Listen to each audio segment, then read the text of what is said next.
Hey, so glad that you joined me again today.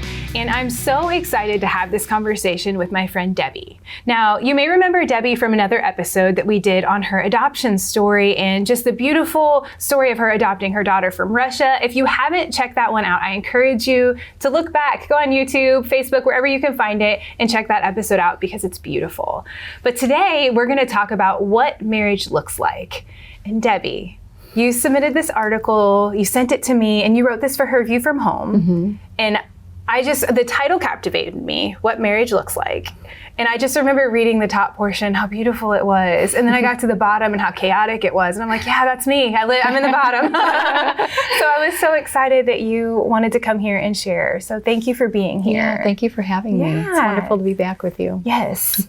So just in case people haven't seen our previous episode, just tell me a little bit about you and your family so people can get to know you. My husband Craig and I have been married for 33 years. Okay. We have 2 grown sons that are married, and we have 2 daughter-in-laws. So Brett is married to Abby, Colin's married to Jennifer, and we have 2 granddaughters, Annalisa and Eleanor. They're both going to be celebrating their first birthdays this year. And our youngest daughter is going to be a sophomore in college. She's 20, and her name's Marina. That's so awesome. Yeah. So exciting. Yeah. So 30 years. Okay, we're coming up on 9. Little difference. So tell me, let's just kind of go through the article that you wrote, and it's just so beautifully written. So let's just kind of start there.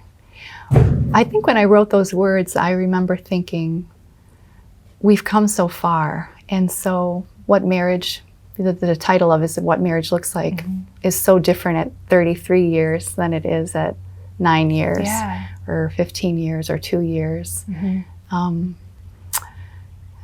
You live through so much together and go through so many things and you just are constantly changing. We're all evolving. And so that's a big part of it is a big part of writing it was for me to encourage younger moms to just hang in there and keep going and knowing sometimes you are going to go through rough seasons, but if you're both intentional about working through it and making it better, it really, the best is yet to come. I can testify to that at 33 years. That's so awesome. I just remember when I was kind of reading it and I don't know, just it made me think back like through, when I was single and I wanted to be married so bad. I didn't get married until I was 32.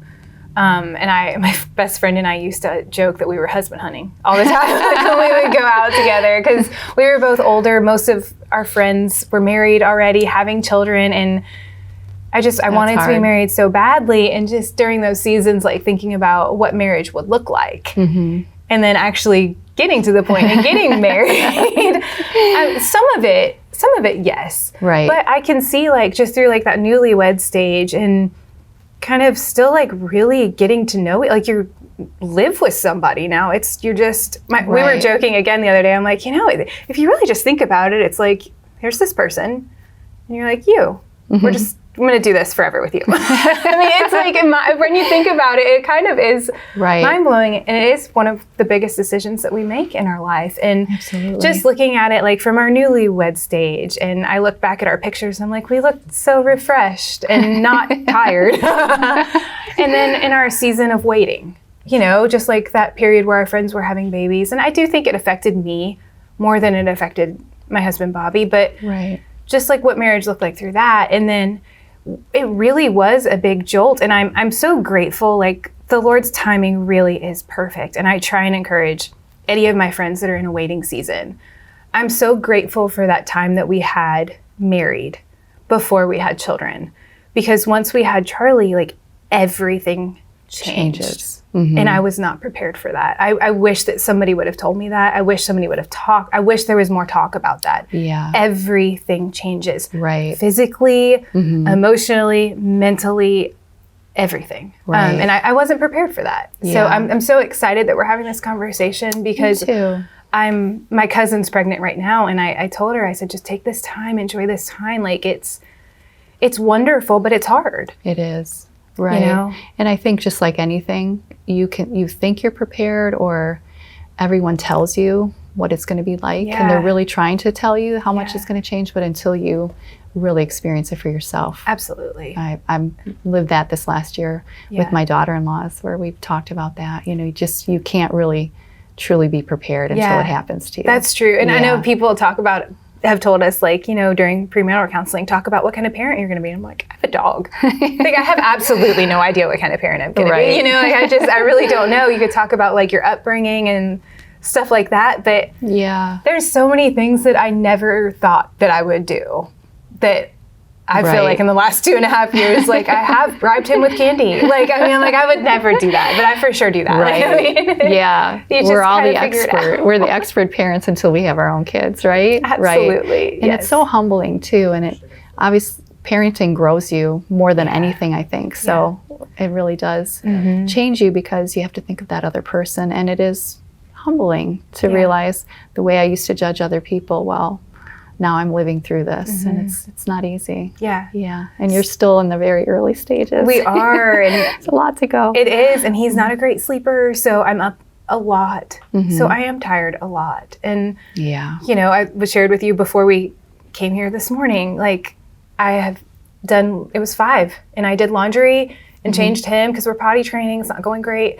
You know, so like there was pee everywhere. I mean, that's the stage of life I'm in. So for my husband, I'm so tired at night, and it's like Charlie will go to bed, and then like this is the time we get together, and I'm probably falling asleep at that point. So it's just so different. And I love what you said, being intentional about your marriage and dating and all of that kind of stuff. And that's something hard for me because like I want to go on date nights with Bobby, but I miss leaving Charlie. It's so hard for me to leave him, and I miss him when I'm gone. But just those intentional things. Right. Yeah, I found that too when we had our first son. It really shocked me how different your feelings would be towards your husband because you're going through so much internally. So feelings of even, you know, anger I would have towards him that I never had before. And it, you know, because you're just lack of sleep, hormones, your life has been just turned upside down from what you know. That it really, parenting does change for sure, the marriage. Yes. So we went through a lot of years of that and ours were 4 years between our sons. Okay. So even with our second one, I found that adjustment even harder than the first because then it was balancing the two and also just our circumstances of life. We moved to Florida away from both of our families, so didn't have that support. So I went through just a tough season. Imagine.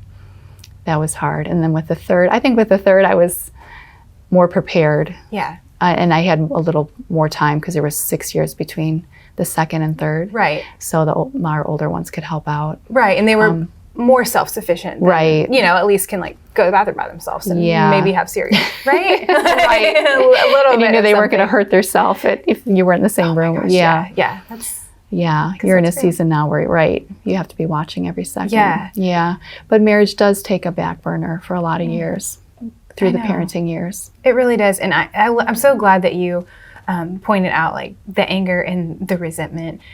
I remember a couple weeks ago, Charlie was upstairs with Bobby and I was cleaning the dishes and I heard something slam. And then I heard Charlie screaming and crying and I'm like, the water's running. I run up the stairs like a psycho person, like a crazy person. And I was ready to blame my husband for it because of course, like, why weren't you there? Why didn't you watch him? This is your fault. Like I was so internally angry. Yeah. And it really was that was a really big defining moment for me because I realized at that point, I'm like, okay, wait a minute. Like, this is not who I am. I'm not an angry person. He actually wasn't even by Charlie when that happened. It wasn't his fault. Yeah. But that's something I wasn't prepared for either. So I'm really glad that you brought that up. Those feelings. And I'd like to talk about that some more. We have to take a break really quick though.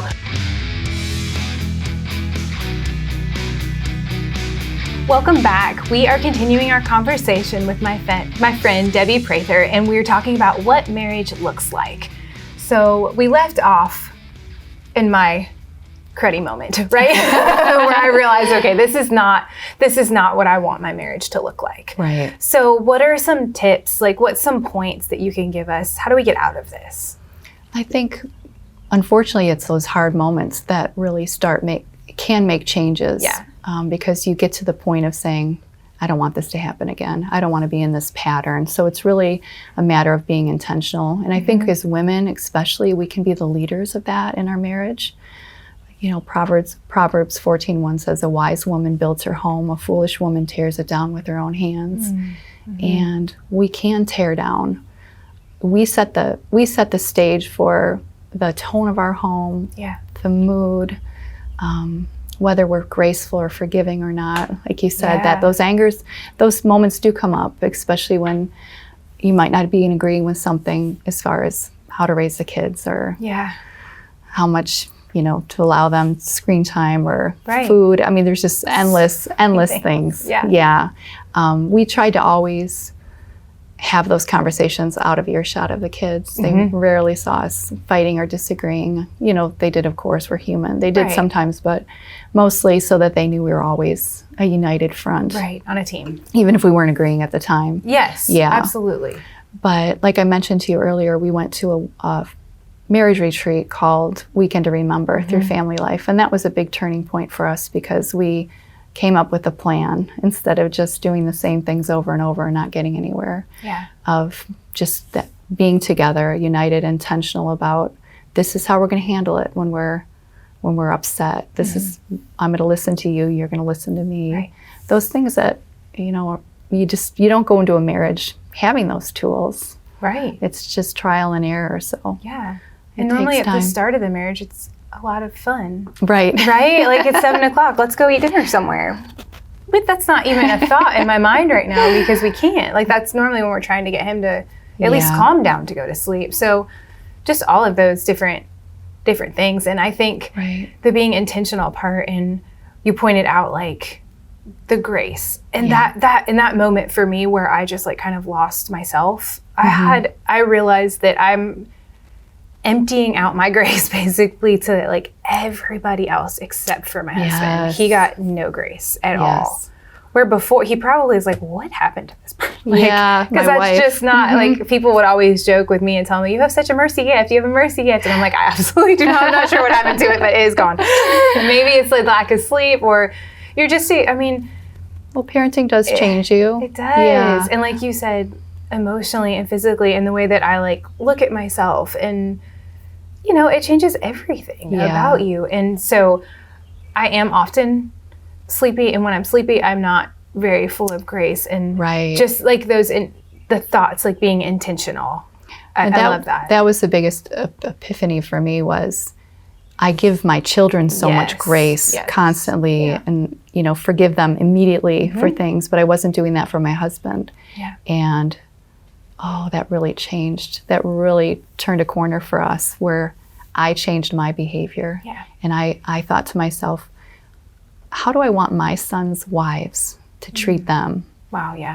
Isn't that a way to look at it? Because our husbands were little boys once too. They were their mom's sons. And wouldn't we want our sons' wives to give them grace and forgive them when they're not perfect? Because none of us are perfect. And I just started viewing him as that little boy.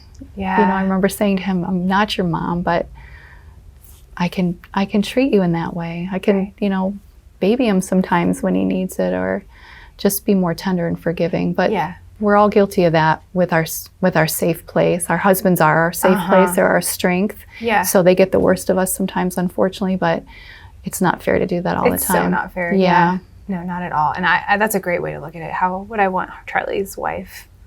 Who better be perfect? I'm kidding. But like, how would I want her to treat him? And he does so much for our family. And it wasn't like that moment of just like kind of stepping back and like I'm not perfect either. And I for sure am not being perfect in those moments. And he is continually showing up and trying and forgiving me and just kind of like washing it, like, you know, and I'm so grateful for that. But he shouldn't have to do that consistently. So I was so happy that we were able to kind of like get to that moment together. And as hard of a moment it was when I ran upstairs freaking out, you know, it did. And like you said, in those hard moments, like God can really use those too. If we'll allow him. I could have just kept going on my rage. Doing the same thing.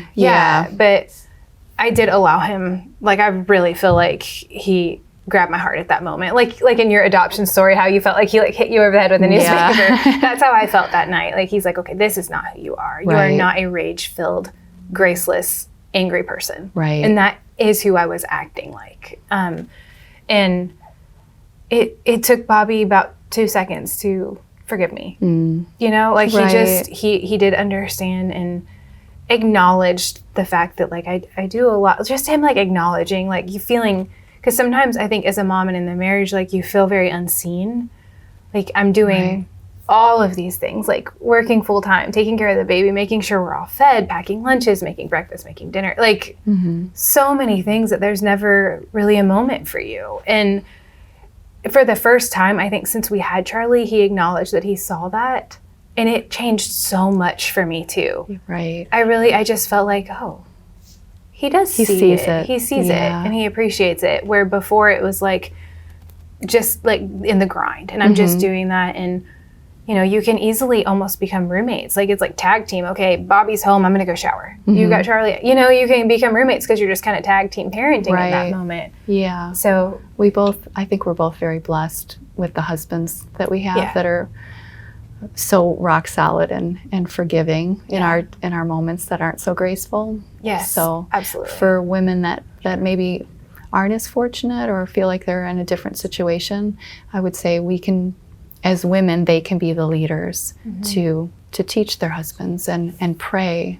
Prayer is such a huge part of making those changes in your marriage. Absolutely. And God giving you the wisdom. And if you keep modeling patience and forgiveness, they'll start to see that, I believe, and the changes will start happening. I fully believe that. And he even acknowledged some of that also. Do you know what I mean? Like he goes, I know that you forgive me all the time for all the things. I'm like, I'm glad you think that, because I don't feel that way. But I love that you guys intentionally took a weekend together. And I do think that that's just, even if it's a date night, I have friends that take like weekly date nights. And for us, that's a lot. It's a big commitment for me right now. In this season for you. Yeah. But we can do something once a month. Sure. And then maybe do something together as a family outside of the home a couple times a month. Do you know what I mean? Like something like that. It's really important. Yes, it's very important. Because there comes a day when your kids grow up and move out and you want to still be very close. Yeah. Instead of, there's a lot of people that come to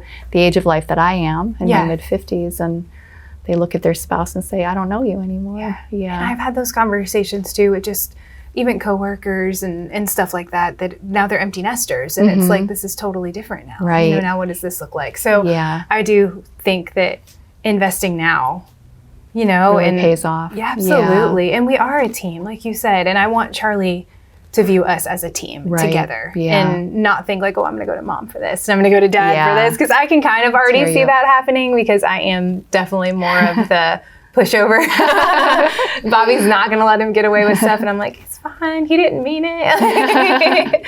So yes, I love that. You don't want to give them that power. And it's such a beautiful legacy too when they see the strength of your marriage. And absolutely. And an example for them. Right. Yeah. Of what they want. Yes. Yeah. So, okay, we only have a couple seconds left. Okay. But if people want to connect with you and read more of your blog and all of that, where would they go to do that? It's 742iloveyou.com. Okay. And then they can read all of your stuff, see your family. And absolutely. That's and there's beautiful. Contact information in there. Perfect. Yeah. Thank you so much for being here again. Thank you. Yes. This was great. Yes. Appreciate it. Thank you all so much for joining us.